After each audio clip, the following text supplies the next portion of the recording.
Hi students, कैसे हैं आप सब। हमने हाइड्रोकार्बन्स की जो सीरीज़ चालू कर रखी है उसके हमने कल 4th लेक्चर कंप्लीट किए थे। उसमें हमने हाइड्रोकार्बन्स क्या होता है और हाइड्रोकार्बन्स का मीनिंग क्या होता है, उसके सोर्सेज क्या होते हैं, उसका कंपोजिशन क्या होता है, कैसे एल्केन का उसके अंदर कंपोजिशन है, साइक्लो एल्केन्स का है, एरोमेटिक का है, और उसके अलावा हमने फिर उसका प्योरीफिकेशन, कैसे पेट्रोलियम तैयार किया जाता है, कैसे उसको प्योरीफाई किया जाता है, और फिर हमने नॉकिंग और एंटी नॉकिंग कंपाउंड और ऑक्टेन नंबर पढ़े थे, कैसे हम ऑक्टेन नंबर को बढ़ाते हैं, कैसे नॉकिंग को कम करते हैं। उसी सीरीज को आगे चालू रखते हुए अब हम आगे लेक्चर नंबर 5 में, जिसमें आज हम एक तो डीजल के बारे में पढ़ेंगे। जिस तरह पेट्रोलियम का ये ऑक्टेन नंबर होता था, इसी तरह यहाँ पर डीजल का कौन सा नंबर होता है, सीटेन नंबर होता है, उसको हम पढ़ेंगे। उसके बाद हम अपना टॉपिक चालू करेंगे जो हाइड्रोकार्बन्स का पहला टॉपिक है एल्केन। उसके बाद हम एल्कीन, एल्काइन, एरोमेटिक ऐसे कंटिन्यूअसली पढ़ते रहेंगे। लेकिन आज हम एल्केन के मेथड्स ऑफ प्रिपरेशन, उसकी केमिकल रिएक्शन, उन सब के बारे में हम जानेंगे। लेकिन उससे पहले जो हमारा एक छोटा सा टॉपिक रह गया है जो सीटेन नंबर है, डीजल के लिए इस्तेमाल किया जाता है, हम पहले उसको कंप्लीट करते हैं। चलो स्टार्ट करते हैं ना। सीटेन नंबर क्या होता है? जिस तरह ऑक्टेन नंबर पेट्रोलियम के लिए इस्तेमाल किया जाता है कि वो कितनी उसमें नॉकिंग हो रही है, कितना एफिशिएंसी वाला है, इसी तरह डीजल के लिए जो नंबर इस्तेमाल किया जाता है वो सीटेन नंबर होता है। ठीक, तो मैंने क्या लिखा है यहाँ पर, used for grading diesel oil, है ना। एक तो पेट्रोल वाला था और अभी कौन सा, डीजल ऑयल वाला है। अब जिस तरह ऑक्टेन नंबर में हम क्या पढ़ते थे कि जो लंबी चेन वाले होते थे उसकी नॉकिंग क्या होती थी, ज्यादा, और उसका ऑक्टेन नंबर क्या होता था, कम होता था। अगर आपने प्रीवियस लेक्चर्स पढ़े हैं तो आपको सब समझ में आ जाएगा। अगर हम एक लंबी चेन लेते थे, स्ट्रेट चेन लेते थे, तो उसकी नॉकिंग ज्यादा होती थी, ऑक्टेन नंबर कम होता था। लेकिन सीटेन नंबर ऑक्टेन नंबर का अपोजिट होता है। कैसे? देखो, अगर हम यहाँ पे बोले कि मैंने यहाँ पे लिखा used for grading diesel oil और फिर लिखा अपोजिट टू ऑक्टेन नंबर। कैसे? देखो, अगर मैं CH3 CH2 4 बार यानी 4 5 6 अगर मैं इसको n हेक्सेन बोलूं तो इसको सीटेन बोलते हैं। इसका जो सीटेन नंबर होता है वो कितना होता है, 100। लेकिन जब हम ऑक्टेन नंबर पढ़ते थे वो कितना होता था, 0। तो अपोजिट हो गया ना।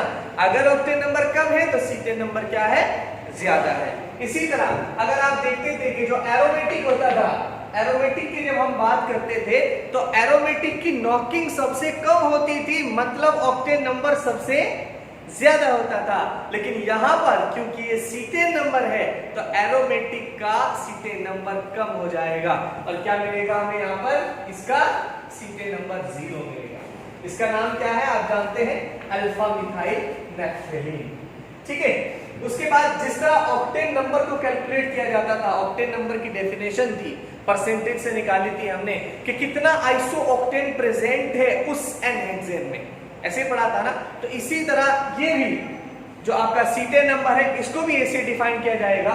क्या कहा जाएगा, percentage of hexadecane by volume in a mixture of cetane and alpha methyl naphthalene. ठीक, तो जिस तरह अब यहाँ पे देखो परसेंटेज ऑफ हेक्साडेकेन कितना परसेंटेज, 100। ठीक है ना। तो उसके हिसाब से उसकी सीटेन नंबर निकाल लेते हैं। अब देखो एक चीज होती है बेटा, फ्रेश पॉइंट। फ्रेश पॉइंट का मीनिंग क्या होता है?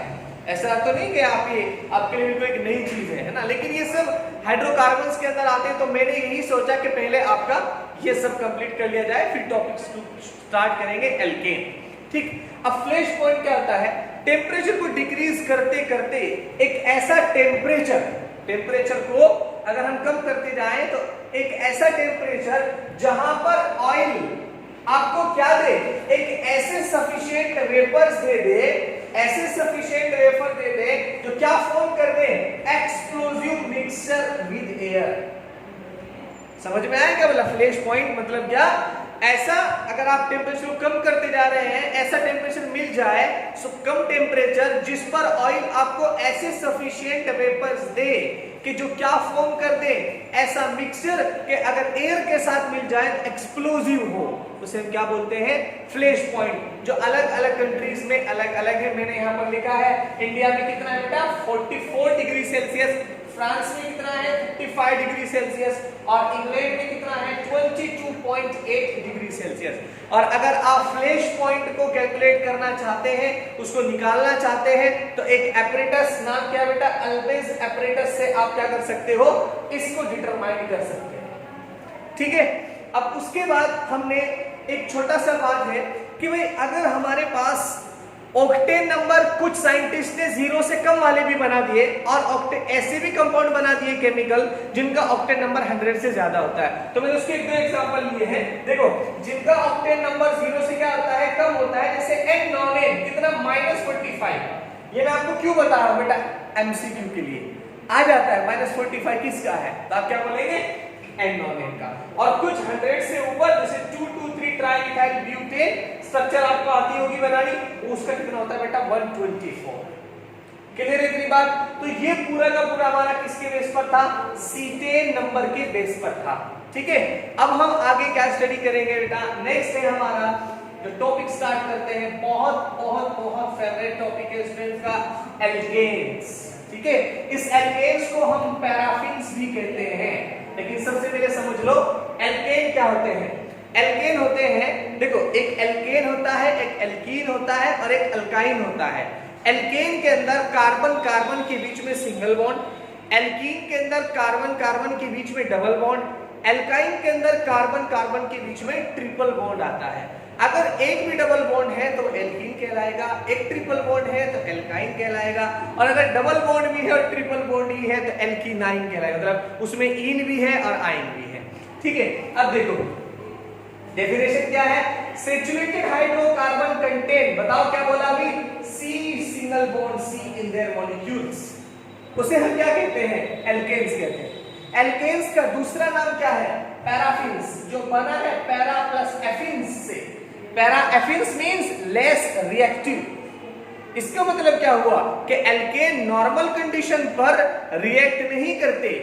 फॉर एग्जाम्पल, अगर मैं कहूं कि जो आपके एल्केन्स होते हैं अंडर नॉर्मल कंडीशन, ना तो वो एसिड के साथ रिएक्ट करते, ना वो बेस के साथ रिएक्ट करते, ना किसी ऑक्सीडाइजिंग एजेंट के साथ रिएक्ट करते, और ना ही किसी रिड्यूसिंग एजेंट के साथ रिएक्ट करते हैं।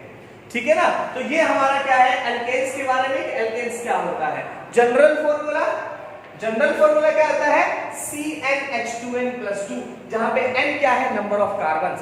अगर आप N1 रखेंगे तो क्या आ जाएगा, CH4, अगर आप N2 रखेंगे तो C2H6 3 रखेंगे, C3H8 4 रखेंगे, C4H10 एक्सेट्रा, ऐसे आते जाएंगे। देखो अगर मैंने 3 रख दिया तो देखो 3 2 the 6 and +2 8, वही तो है, 2 into 2 + 2, है ना, ऐसे करना है यहाँ पे, 2 3 the 6 और 2 8 C3H8। अब अगली चीज क्या होती है बेटा, अच्छा इसके बाद एक्चुअली क्या आना चाहिए था, नोमेनक्लेचर, इंट्रोडक्शन के बाद, लेकिन मैंने नोमेनक्लेचर की सीरीज चालू कर रखी है IUPAC नोमेनक्लेचर की, उसे आप वहां से पढ़ सकते हैं। लेकिन फिर भी जब हम इस टॉपिक को खत्म करेंगे तो 100 से के आसपास में MCQ भी इसके ऊपर लेने वाला हूं, तो उन MCQs के अंदर अगर हमारे IUPAC नोमेनक्लेचर आएंगे तो मैं वहां पर उनका IUPAC आपको सिखा दूंगा। ठीक है, अब देखो, अब हम पढ़ेंगे जनरल मेथड्स ऑफ प्रिपरेशन, है ना, मतलब आप कैसे तैयार करते हैं इसको, एल्केन्स को, उसको बनाने के मेथड्स क्या क्या हैं। बेटा सबसे इंपॉर्टेंट बात यह है कि ये थ्योरेटिकल चीजें पढ़ना और ये रिएक्शन पढ़ना इसलिए जरूरी है क्योंकि जब हम इस टॉपिक के खत्म होने के बाद, हाइड्रोकार्बन्स के खत्म होने के बाद, बल्कि मैं तो ये कह रहा हूं कि पहले एल्केन कंप्लीट करके एल्केन के क्वेश्चन लेंगे, फिर एल्कीन कंप्लीट करके एल्कीन के क्वेश्चन लेंगे, फिर एल्कीन कंप्लीट करके एल्काइन के क्वेश्चन लेंगे, देन एरोमेटिक के कंपाउंड, एरोमेटिक कंपाउंड के, है ना। तो आपके बहुत सारे क्वेश्चन हो जाएंगे, उसमें आपका लेवल 1, लेवल 2, लेवल 3 तीनों टाइप के क्वेश्चन में इंक्लूड करके आपको समझाऊंगा। ठीक है, और इसकी पूरी की पूरी जो भी हमारी शीट्स रहेंगी वो मैं आपको लिंक बनाकर YouTube पर भेज दूंगा। आप वो पहले शीट सॉल्व करें, अगर वो नहीं होती तो एक डाउट क्लास के थ्रू में उसको पूरा का पूरा आपको सॉल्व करके दूंगा। ठीक है। तो सबसे पहले है, अगर हम मेथड्स ऑफ प्रिपरेशन पढ़ेंगे, catalytic hydrogenation of unsaturated compound, यानी आपको हाइड्रोजन को ऐड करना है किसी अनसैचुरेटेड में। मैंने आपको अभी बताया एल्कीन एल्काइन अनसैचुरेटेड है और एल्केन कैसा है, सैचुरेटेड कंपाउंड है, ठीक है। तो अगर मैं एडिशन रिएक्शन पढ़ा आपको एल्कीन की, देखो एडिशन रिएक्शन एल्कीन में क्या होता है, देखो ये हमारे पास C, यहाँ पे डबल बॉन्ड, ये C, अब इसमें एक सिग्मा बॉन्ड है और एक कौन सा है, पाई बॉन्ड, ठीक है। तो जैसे ही आप इसमें कुछ ऐड करना चाहेंगे, ऐड करने की कोशिश करेंगे, तो इसमें पाई बॉन्ड वीक होता है, तो ये पाई बॉन्ड टूट जाएगा, और जब पाई बॉन्ड टूट जाएगा तो ये X और Y दोनों के दोनों उस पर क्या हो जाएंगे, ऐड, इसलिए इसको क्या बोलते हैं, एडिशन रिएक्शन। लेकिन ये ध्यान में रखें कि पाई बॉन्ड वीक है तो पाई बॉन्ड ब्रेक होगा, ये आपको ध्यान में रखना है। पाई बॉन्ड ब्रेक होगा और पाई बॉन्ड के ब्रेक होने के बाद एक नया बॉन्ड फॉर्म होगा, किसके बीच में बेटा, जो C और C के बीच में किसको जोड़ देगा, X और Y को जोड़ देगा, ठीक है। अब हाइड्रोजनेशन क्या होता है, हाइड्रोजनेशन का मीनिंग होता है एडिशन ऑफ हाइड्रोजन, हाइड्रोजन को ऐड करना। देखो अगर मेरे पास यहाँ पर ये एल्कीन है, ठीक है ना, मैंने कहा था अनसैचुरेटेड लेंगे आप एल्कीन है, उसमें आपको हाइड्रोजन को ऐड करना है, तो आप क्या क्या ले सकते हैं, आप निकेल ले सकते हैं, प्लेटिनम ले सकते हैं, रोडियम ले सकते हैं, प्लेटियम ले सकते हैं, और टेम्परेचर कितना लेंगे, 150 डिग्री सेल्सियस। क्या होगा, ये दोनों देखो, ये पाई बॉन्ड है, मैंने आपसे कहा था कि पाई बॉन्ड है, टूट जाएगा, और टूटेगा तो ये एक H यहाँ पे लग जाएगा और एक H यहाँ पे लग जाएगा, और आपको क्या मिल जाएगा, आपको मिलेगा ये प्रोडक्ट HCH, ये प्रोडक्ट आपको मिल जाएगा, ठीक है। ये क्या था आपका, अगर मैं नाम बोलूं इथीन, अभी आपका क्या बन जाएगा, इथेन। इसका मतलब ये हुआ कि हाइड्रोजनेशन एक ऐसा मेथड है जिसमें आप अनसैचुरेटेड को सैचुरेटेड में कन्वर्ट कर सकते हैं, क्लियर, अनसैचुरेटेड को सैचुरेटेड में कन्वर्ट कर सकते हैं। ये देखो इथीन से हमने क्या बना दिया बेटा, इथेन बना दिया। यहाँ पे देख लो, इसमें क्या होगा, अगर मुझे हाइड्रोजन को ऐड करना है तो आपको कुछ नहीं करना, ये सिग्मा ये पाई तोड़ दीजिए इस बॉन्ड को, और जब आप इस बॉन्ड को तोड़ेंगे तो आपको क्या मिलेगा, देखो CH H यहाँ पे लगेगा, फिर सिंगल बॉन्ड रह जाएगा, यहाँ पे इस C के साथ कौन है बताओ, CH3 है, और साथ में कौन है, C2H5। जब डबल बॉन्ड प्रेजेंट था तो अनसैचुरेटेड प्रॉपर्टी थी, जब सिंगल बॉन्ड में रह गया तो सैचुरेटेड बन गया, ठीक है। इसी तरह अगर मैं इसका हाइड्रोजनेशन करूं तो देखो क्या होगा, एक मेरे पास यहाँ पर बॉन्ड डबल बॉन्ड है, एक हमारे पास यहाँ पर डबल बॉन्ड है, तो ये भी पाई बॉन्ड है, ये भी पाई बॉन्ड है, दोनों को तोड़ दीजिए, इसको भी तोड़ दीजिए, इसको भी तोड़ दीजिए। हाँ, आप कहोगे कितने हाइड्रोजन लगा लो, 2 लगा लो, तो क्या बनेगा, सिर्फ स्ट्रेट चेन बन जाएगी। कितने कार्बन है, 1 2 3 4 5 6 7, 1 2 3 4 5 6 7, ये बन गया, ठीक है। देखो बस इसमें क्या हो रहा है, अनसैचुरेटेड किसमें कन्वर्ट हो रहा है, सैचुरेटेड में, ठीक है। इसका नाम बता सकते हैं, नाम क्या होगा इसका, 1 2 3 4 5 6 और 7, कितना हेक्टा बताओ, हेक्टा, किस पर बेटा, 2, देखो 1 ये 2 3 ये 4, तो 2 4 डाइथीन, ठीक है। और ये क्या बन जाएगा आपका, एनहेप्टेन,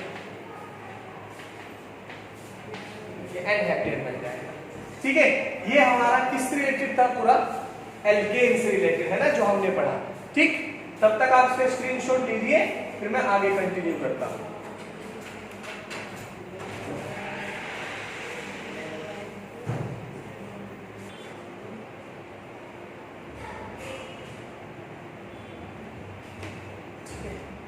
तो आगे कंटिन्यू करते हैं लेक्चर। अब हम इसके बाद जो हमारा फर्स्ट था हमने पढ़ लिया था हाइड्रोजनेशन, और सेकंड मेथड हमारा कौन सा है, बर्च रिडक्शन, ठीक है ना। इसमें क्या होता है कि आप चाहे एल्काइंस ले लें, वैसे तो बर्च रिडक्शन बहुत बड़ी रिएक्शन है, इसमें हम क्या कर सकते हैं, इसमें हम एरोमेटिक भी ले सकते हैं, लेकिन अभी हम सिर्फ एल्केन को पढ़ रहे हैं, इसलिए मैं सिर्फ आपको अभी ये सिंपल बता रहा हूं कि किसी एल्काइन या फिर किसी एक terminal carbon double bond terminal alkene का अगर आप sodium in presence of liquid ammonia and alcohol अगर आप ब्रेक कराएंगे तो आपको क्या मिल जाता है बताओ। अगर आपने एल्काइल का कराया तो एल्कीन मिल जाता है, और इस एल्कीन का अगर आप हाइड्रोजनेशन कर दें तो आपको एल्केन मिल जाएगा, टू स्टेप रिएक्शन हो जाएगी। लेकिन अगर मैं सिर्फ एल्कीन लूं, है ना, terminal carbon carbon double bond, और उससे मैं डायरेक्ट क्या बना सकता हूं, एल्केन बना सकता हूं।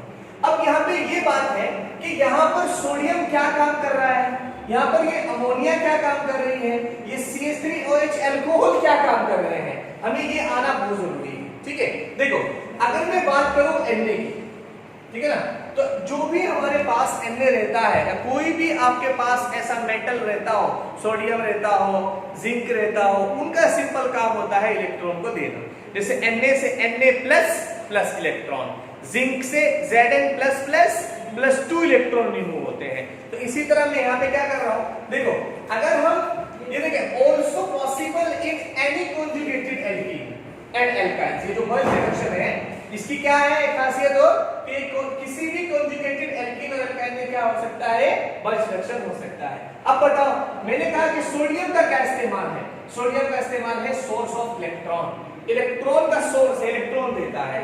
अल्कोहल का क्या काम है, सोर्स ऑफ प्रोटॉन, ये आपको यहां से H देगा, ये वाला बॉन्ड तोड़ देगा, कौन सा, ये वाला बॉन्ड, ठीक। और इसमें जो मैकेनिज्म इस्तेमाल किया जाता है वो कौन सा होता है, रेडिकल वाला, ठीक।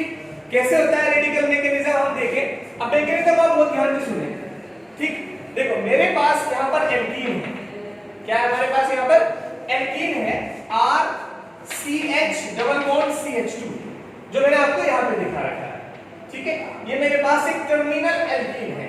अगर मैं ये R है, प्लस I फिर ज्यादा लगेगा तो इस पर प्लस, इस पर क्या होगा, माइनस आ जाएगा।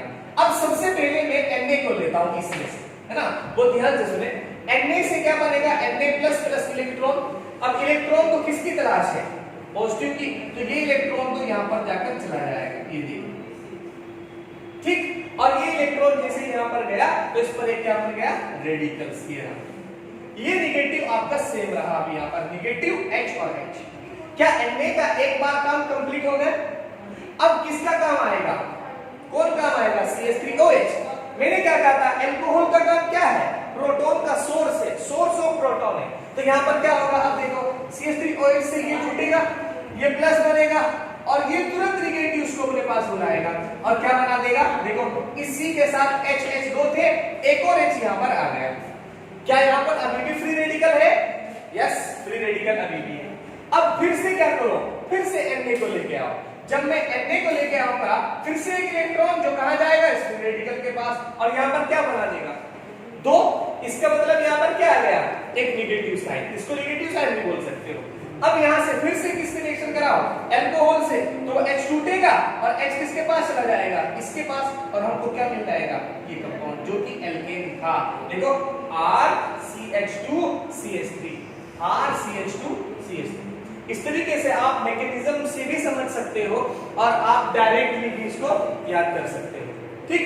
अब देखो मैंने यहाँ पर आपसे बात की थी कि एनी कॉन्जुगेटेड एल्कीन्स, तो देखो यहाँ पे डबल बॉन्ड जो है पहले यहाँ पर है, फिर छोड़ दो, फिर यहाँ पर है, तो कॉन्जुगेटेड सिस्टम है ना। कॉन्जुगेटेड सिस्टम क्या होते हैं, ये हम आपको GOC में पूरा समझाने वाले हैं। अभी ध्यान रखो, double bond, single bond, double bond, ये कॉन्जुगेटेड सिस्टम होता है। तो यहाँ पे देखो double bond, single bond and then double bond, तो ये क्या है, कॉन्जुगेटेड सिस्टम है। जब इसके ऊपर Na का इलेक्ट्रॉन आएगा, अटैक करेगा तो ये बॉन्ड शिफ्ट होगा यहाँ, और ये वाला कहां चला जाएगा, आगे। अब देखो एक यहां से और एक यहां से, दो चीज आप ध्यान में रखेंगे। बीच में कौन सा बॉन्ड आ जाएगा, डबल, यहां से गया ना, बीच में कौन सा बॉन्ड आ जाएगा, डबल बॉन्ड आ जाएगा। अब जैसे ही डबल बॉन्ड आएगा तो हमारी स्ट्रक्चर क्या बनेगी, ऐसे, ये बनेगा हमारा कंपाउंड, ठीक है। बस यहाँ पे क्या करना है, कंजुगेशन, कंजुगेशन के बाद ये शिफ्ट होंगे बॉन्ड और यहाँ पर ये बन जाएगा, है ना। ये थोड़ा सा लेवल वाला है, आपके तो अगर बोर्ड के हिसाब से देखें फिर तो हमारा कौन सा है, सिर्फ कितना, ठीक है, यही बर्थ सिलेक्शन में दिया होगा। ये दो चीज होगी बेटा आपकी। उसके बाद हम जो तीसरी चीज स्टार्ट करते हैं वो थर्ड देखिए आप क्या होगा, थर्ड होगा फ्रॉम एल्किल हैलाइड। बहुत इंपॉर्टेंट रिएक्शन है, बहुत सारे क्वेश्चन पूछे जाते हैं और बहुत सारे एमसीक्यू इसके ऊपर होंगे। From alkyl halide. Alkyl halide बेटा क्या होता है, आरएक्स और रिडक्शन के थ्रू ये रिएक्शन होगी। अगर रिडक्शन के थ्रू रिएक्शन होगी तो आपको रिड्यूसिंग एजेंट का पता होना चाहिए। रिड्यूसिंग एजेंट आपके सामने है, दर्शन कीजिए।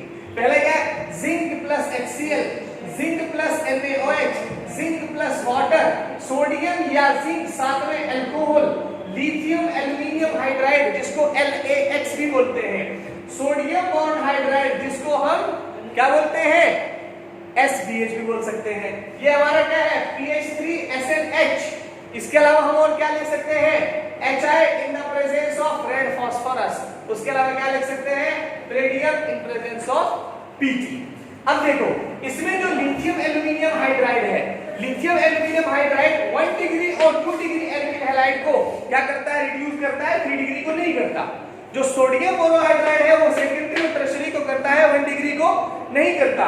और जो आपका जो हमने लिया था ये ट्राइफिनाइल टिन हाइड्राइड, ये क्या करता है, 1 डिग्री 2 डिग्री और 3 डिग्री तीनों को क्या करता है, रिड्यूस कर देता है। अब देखो हमने पहले सिंपल रिएक्शन लिखी, ये हमारा कोई एल्किल हैलाइड है, रिड्यूसिंग एजेंट से 2H लिए और हमने R के साथ H और H के साथ X लगा दिया। ये तो सिंपल हमारा है एल्केन बनाने का।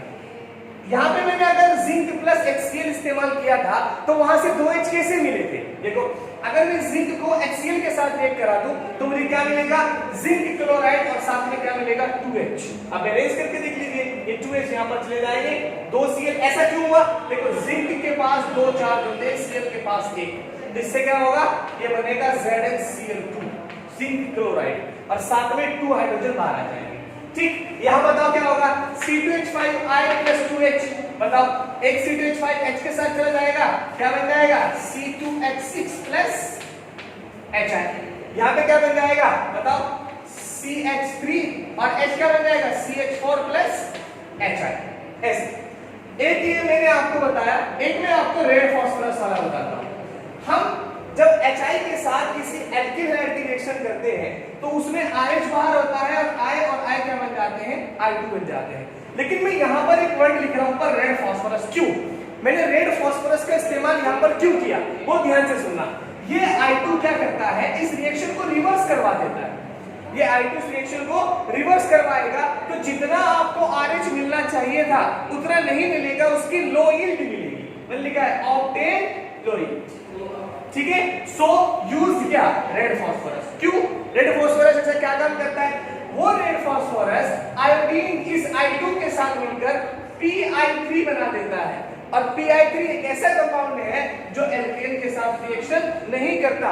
तो यहाँ पर एल्केन के साथ रिएक्शन होगी नहीं तो आपको जितना यील्ड मिलना चाहिए था उतना यील्ड मिल जाएगा, ठीक है। तीसरी चीज और ध्यान में रखेंगे आप यहाँ पे, ठीक, कि अगर रिएक्टिविटी की बात करें RX की, इसके साथ जिंक HCl के, तो RI RBr RCl। मैंने RF नहीं लिखा, क्यों, RF बहुत स्ट्रॉन्ग बॉन्ड होता है इसलिए इजीली ब्रेक नहीं होगा, ठीक। ये बॉन्ड कैसा बन जाता है, थोड़ा वीक, क्योंकि लेंथ बढ़ जाती है तो जल्दी से टूट जाएगा, उसके बाद ये, उसके बाद ये, और RF से रिएक्शन नहीं होती है। तो उसके बाद हम तीसरा मेथड तो हो गया, फोर्थ मेथड पढ़ते हैं बाय जिंक कॉपर कपल। इसमें क्या होता है, सबसे पहले इस जिंक के साथ अल्कोहल की रिएक्शन की जाती है। देखो ये मेरे पास अल्कोहल है, मैंने जिंक के साथ रिएक्शन की तो क्या मिलेगा बेटा, ये वाला बॉन्ड यहाँ पे टूट जाएगा तो 2H तो बाहर निकल जाएंगे और साथ में क्या मिल जाएगा, CH3CH2O होल ट्वाइस Zn, जिसको हम क्या बोलते हैं, जिंक इथॉक्साइड। और ये रिडक्शन के 2H कहां पर इस्तेमाल किए जाते हैं, फिर एल्किल हैलाइड के साथ RX + 2H, तो आपको क्या मिलेगा, यहाँ पर एल्केन मिल जाएगा और साथ में HX रिमूव हो जाएगा, ठीक है। तो ये एल्केन की अभी मेथड्स ऑफ प्रिपरेशन चल रही है कि एल्केन हम कैसे कैसे तैयार कर सकते हैं। सबसे पहले हमने हाइड्रोजनेशन पढ़ा था, हाइड्रोजनेशन के बाद हमने बर्च रिडक्शन पढ़ा था, उसके बाद हमने फ्रॉम एल्किल हैलाइड यानी रिडक्शन के थ्रू पढ़ा था, और अभी हमने जो लास्ट वाला पढ़ा वो किसके था, जिंक कॉपर कपल के थ्रू, जिसमें यहाँ पर भी क्या होता है, H बाहर निकलकर हम उस 2H की रिएक्शन किसके साथ कर देते हैं, RX के साथ कर देते हैं और हमारा एल्केन प्रिपेयर हो जाता है, ठीक है। तो इस तरीके से हमने अपना जो पेट्रोलियम का पार्ट था वो तो हमने आधे से ज्यादा कल कंप्लीट कर लिया था। आज हमने डीजल का कंप्लीट किया और साथ में फिर एल्केन क्या होता है, ठीक है ना, उसके नोमेनक्लेचर तो हम अलग सीरीज में पढ़ रहे हैं। ठीक, एल्केन क्या होता है, उसके प्रिपरेशन मेथड क्या होते हैं। एल्केन जैसे ही कंप्लीट होगा फिर हम इसके ऊपर काफी एमसीक्यू भी लेंगे और डिस्कस करेंगे। ठीक है, लेकिन इस लेक्चर को देखने से पहले आपको पहले के लेक्चर देखना बहुत जरूरी है, तभी आपको ये आगे का समझ में आएगा। ठीक है, अपनी स्टडी को जारी रखें। चलो बाय।